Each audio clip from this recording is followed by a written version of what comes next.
Hello followers, যারা আমার channel follow করো। আমি আজ পর্যন্ত কোনো আপডেট দেইনি, বা আমি ভুল আপডেট দিতে চাইও নি।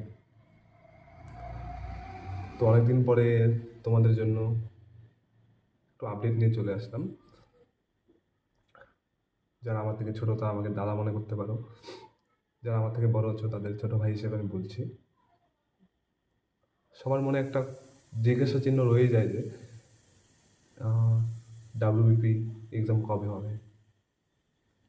আর একটা যে কথা হচ্ছে, ওবিসি কেস নিয়ে একটা চলছে, যার জন্য এক্সাম মানে পোস্টপোন করে রেখেছে। তো সত্যি বলতে কি, কেস কোনো ম্যাটার না। সরকার নিচ্ছে না এক্সাম, তার কোনো কারণ রয়েছে হয়তো, সেটা আমাদের জানা নেই। আশা করি এক্সাম খুব দ্রুতই হবে। তো হচ্ছে, তোমরা তোমাদের প্রিপারেশনটা বেস্ট দেওয়ার চেষ্টা করো, যেন প্রিপারেশনে কোনো খামতি না থাকে। একটা চান্সেস কি আছে যে সামনে হচ্ছে আমাদের ইলেকশন আসছে, তো সেখানে কিন্তু প্রচুর পুলিশ ফোর্সের প্রয়োজন হয়। একটা ইলেকশন কন্ডাক্ট করতে প্রচুর পুলিশের দরকার হয়।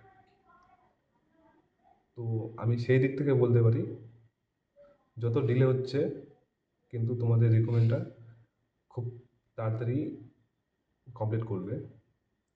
হয়তো এমন হতে পারে যে নতুনদেরকে জয়েন করিয়ে তাদেরকে দিয়ে ইলেকশনটা কন্ডাক্ট করিয়ে নেওয়ার, যেটা হয় মানে ওয়েস্ট বেঙ্গলে আমাদের এটা হয়েছে, আগেও হয়েছে। তো যেটা বলছিলাম যে এর আগেও এমন হয়েছে যে 2022 সালে যে রিক্রুটমেন্টটা হয়েছিল, তারা ইলেকশনের আগে জয়েন করে তাদেরকে দিয়ে ইলেকশনটা কন্ডাক্ট করানো হয়েছিল।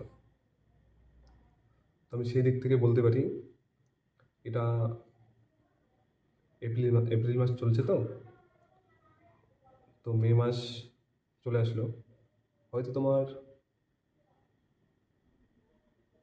দুর্গাপূজার মধ্যে হয়তো পরীক্ষাটা কন্ডাক্ট করে নেওয়ার সম্ভাবনা প্রচুর। আর একটা কথা বলতে কি, যে পরীক্ষা কবে হয় হোক, নিজের প্রিপারেশনটা ঠিক করে রাখো, নিজের বেস্ট দাও। প্র্যাকটিস আর প্র্যাকটিস, মক টেস্ট, মানে তোমার স্পিড কেমন হচ্ছে, পরীক্ষার হলে তুমি কতটা সময় বাঁচাতে পারছো, সেই 1 ঘন্টার মধ্যে তুমি কত কী করতে পারছো, সবটাই তোমার নিজের উপর। আর হচ্ছে, পড়াশোনার সাথে সাথে ফিজিক্যালটাও ধ্যান রাখতে হবে একটু, কারণ অনেকে ফিজিক্যালি গিয়ে আটকে যায়। তো আশা করি সবাই প্রিপারেশন ভালো করে